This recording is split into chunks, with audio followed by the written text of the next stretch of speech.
Isang karangalan po ang muli akong humarap sa inyo ngayon sa pagpasok ko sa panibagong hamon bilang isang lingkod bayan.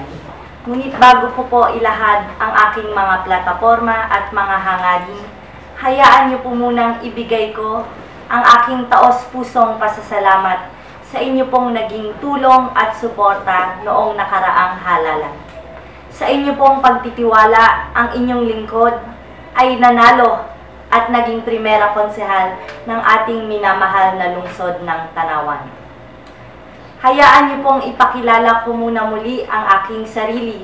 Ako po ay si Attorney Joanna De Chavez Corona, panganay pong anak ng ating pong dating mayor at kasalukuyang bukal, Fred Corona.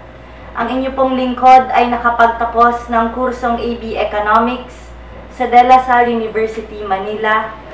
Nakapagtapos rin po ng kursong abogasya at nakatanggap ng second honors sa Ateneo Law School. Ang inyo pong lingkod ay isa na pong ganap na abogada at nakapasa ng bar exam noong nakaraang taon. Baon ko po ang aking kaalaman, baon ko po ang aking mga naipong karanasan bilang konsehal ng ating lungsod. Ako po ay humaharap sa inyo ngayon bilang isang kandidato na naghahangad na makapaglingkod para Vice Mayor at Presiding Officer ng ating sangguniang panlungsod. Bilang Vice Mayor po at Presiding Officer ng ating sangguniang panlungsod, makakasigurado po kayo na ang lahat ng panukalang resolusyon, ordinansa at mga dokumentong humihingi ng pagsang-ayon ng sangguniang panlungsod ay bibigyan namin ng kaukulang aksyon ng naaayon sa batas.